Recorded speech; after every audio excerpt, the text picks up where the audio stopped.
Chapter 13 of Four Girls at Chautauqua. Four Girls at Chautauqua by Pansy. Chapter 13. Cross Purposes. When people start out with the express design of having a good time, irrespective of other people's plans or feelings, in short, with a general forgetfulness of the existence of others, they are very likely to find at the close of the day that a failure has been made. It did not take the entire day to convince Eurie Mitchell that Chautauqua was not the synonym for absolute, unalloyed pleasure.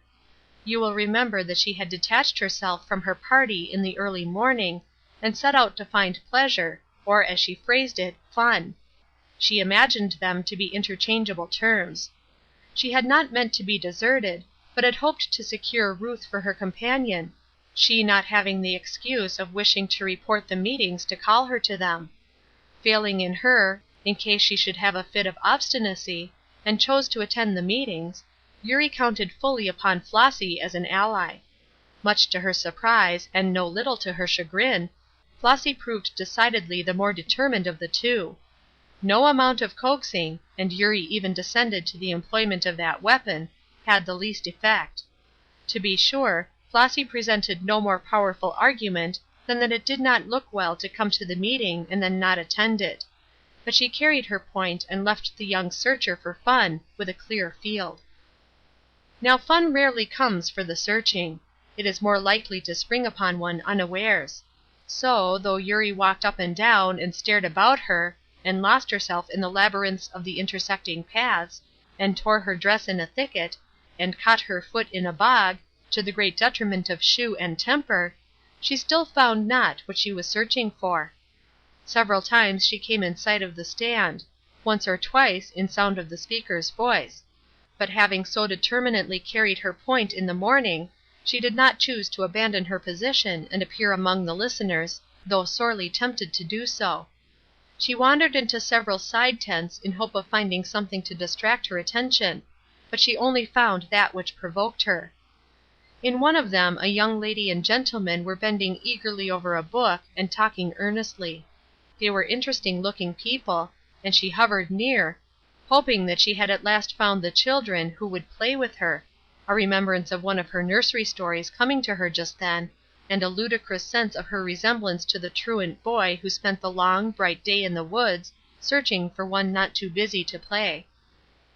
But these two were discussing nothing of more importance than the lesson for the coming Sabbath; and though she hovered in their vicinity for some time, she caught only stray words; names of places in the far away Judean land, that seemed to her like a name in the Arabian Nights; or an eager dissertation on the different views of eminent commentators on this or that knotty point; and so engrossed were they in their work, that they bestowed on her only the slightest passing glance, and then bent over their books. She went away in disgust. At the next tent half a dozen ladies were sitting. She halted there. Here at last were some people who, like herself, were bored with this everlasting meeting, and had escaped to have a bit of gossip. Who knew but she might creep into the circle and find pleasant acquaintances? So she drew nearer and listened a moment to catch the subject under discussion. She heard the voice of prayer; and a nearer peep showed her that every head was bowed on the seat in front, and one of the ladies, in a low voice, was asking for enlightenment on the lesson for the coming Sabbath. "What wonderful lesson can it be that is so fearfully important?" she muttered, as she plunged recklessly into the mud, and made her way in all haste up the hill without attempting any more tents. "Who ever heard such an ado made about a Sunday school lesson? These people all act as though there was nothing of any consequence anywhere but Sunday schools. I guess it is the first time that such a furor was ever gotten up over teaching a dozen verses to a parcel of children. I wonder if the people at home ever make such an uproar about the lesson?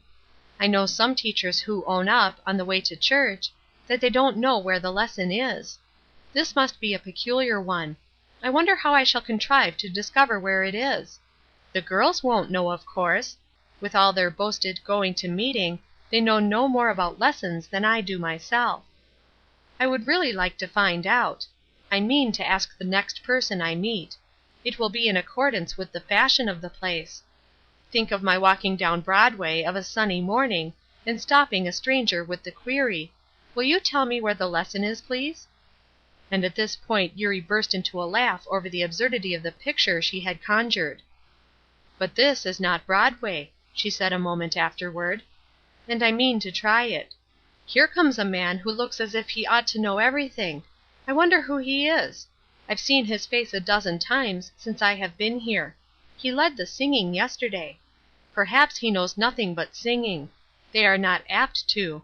But his face looks as though he might have a few other ideas. Anyway, I'll try him, and if he knows nothing about it, he will go away with a confused impression that I am a very virtuous young lady, and that he ought to have known all about it, and who knows what good seed may be sown by my own wicked hand." Whereupon she halted before the gentleman who was going with rapid strides down the hill, and said, in her clearest and most respectful tone, "Will you be so kind as to tell me where the lesson for next Sabbath commences? I have forgotten just where it is." There was no hesitation, no query in his face as to what she was talking about, or uncertainty as to the answer. "It is the 5th chapter from the 5th to the 15th verse," he said glibly. "All fives, you see, easy to remember. It is a grand lesson. Hard to teach, though, because it is all there. Are you a teacher for next Sunday? You must come to the teachers' meeting to morrow morning. You will get good help there. Glorious meeting, isn't it? I'm so glad you are enjoying it." And away he went. Every trace of ill humor had vanished from Eurie's face. Instead, it was twinkling with laughter. The 5th chapter and the 15th verse of what? Certainly she had no more idea than the birds who had twittered above her head. How entirely certain he had been that of course she knew the general locality of the lesson. She, a teacher, and coming to the teachers' meeting for enlightenment as to how to teach the lesson! "I wonder who he is," she said again, as these thoughts flashed through her brain, and, following out the next impulse that came to her, she stopped an old gentleman who was walking leisurely down, and said, as she pointed out her late informant, "What is that man's name, please? I can't recall it." "That," said the old gentleman, "is Professor Sherwin of Newark. Have you heard him sing?" "Yes." "Well, that is worth hearing. And have you heard him talk?" "No." "Well, he can talk. You will hear him, and enjoy it too. See if you don't. But I'll tell you what it is, young lady, to know him thoroughly you ought to hear him pray. There is the real power in a man. Let me know how a man can pray, and I'll risk his talking." Eurie had got much more information now than she had asked for. She ventured on no more questions, but made all haste to her tent, where, seated upon a corner of the bed, one foot tucked under her while the unfortunate shoe tried to dry, she sewed industriously on the zigzag tear in her dress, and tried to imagine what she could do next. Certainly they had long days at Chautauqua. "I shall go to meeting this afternoon," she said resolutely, "if they have 3 sermons, each an hour long; and what is more, I shall find out where that Sunday school lesson is."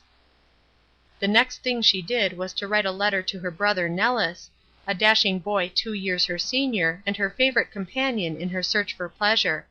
Here is a copy of the letter: "Dear Nell, I wish you were here. Chautauqua isn't so funny as it might be. There are some things that are done here continually. In the first place, it rains. Why, you never saw anything like it.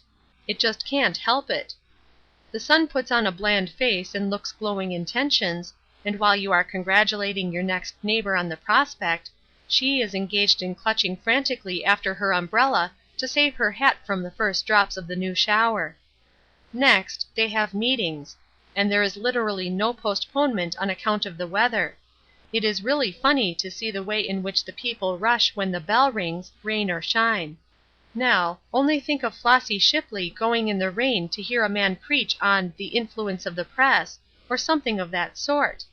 It was good, though, worth hearing. I went myself, because, of course, one must do something, and the frantic fashion of the place is to go to meeting. At the same time, I don't understand Flossy. She is different from what she ever was at home. I suppose it is the force of the many shining examples all around her. You know she always was a good little sheep about following somebody's lead." Marion is reporting, and has to be industrious.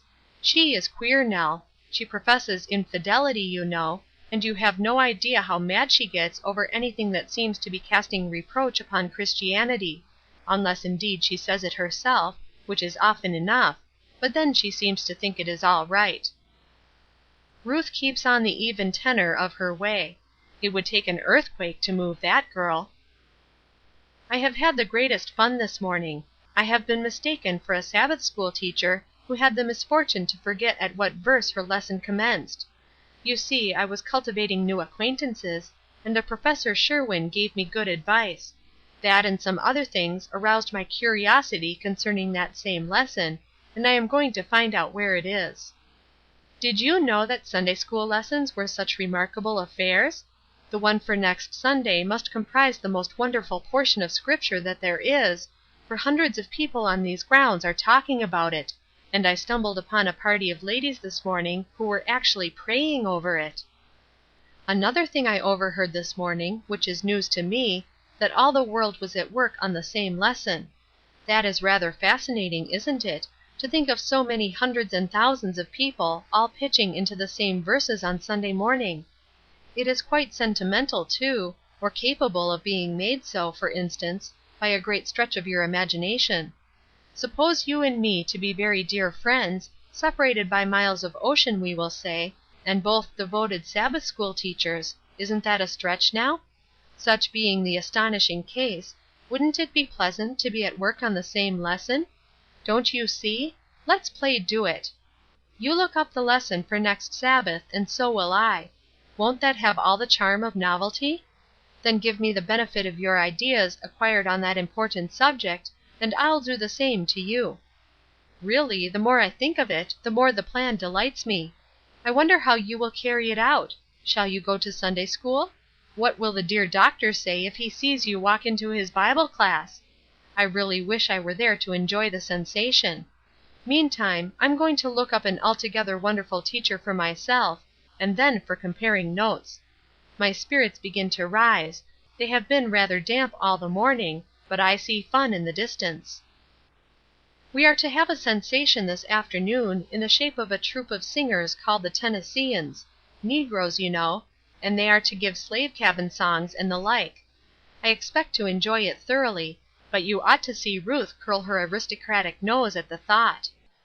Such a vulgar idea, and altogether inappropriate to the occasion. She likes to see things in keeping. If it is a religious gathering, let them keep it such, and not introduce negro minstrels for the sake of calling a low crowd together and making a little more money.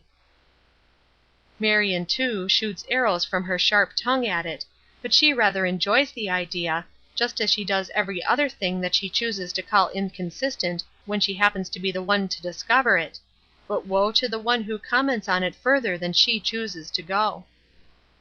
Flossy and I now look with utmost toleration on the dark element that is to be introduced. I tell Ruth that I am really grateful to the authorities for introducing something that a person of my limited capacities can appreciate, and Flossy, with her sweet little charitable voice, has "no doubt they will choose proper things to sing." That little mouse is really more agreeable than she ever was in her life, and I am amazed at it, too. I expected the dear baby would make us all uncomfortable with her finified whims. But don't you think it is our lofty Ruth who is decidedly the most disagreeable of our party, save and except myself. This interesting epistle was brought to a sudden close by an interruption. A gentleman came with rapid steps, and halted before her tent door, which was tied hospitably back. "I beg pardon," he said, speaking rapidly, "but is this Miss Rider?" "It is not," Eurie answered, with promptness at which information he looked surprised and bewildered. "Isn't this her tent? I am sorry to trouble you, but I have been sent in haste for her. She is wanted for a consultation, and I was told I would find her here. Perhaps I might leave a message with you for her?" "It certainly isn't her tent," Eurie said, trying to keep down the desire to laugh, "and I haven't the least idea where she is. I should be glad to give her your message if I could, but I never saw the lady in my life, and have no reason to expect that pleasure." Whereupon her questioner laughed outright. "That is a dilemma," he said. "I appreciate your feelings, for I am precisely in the same position. But the lady was described minutely to me, and I certainly thought I had found her. I am sorry to have interrupted you." And he bowed himself away.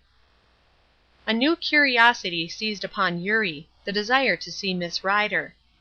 "She must be one of them," she soliloquized, falling into Flossy's way of speaking of the workers at Chautauqua. "He said she was wanted for a consultation.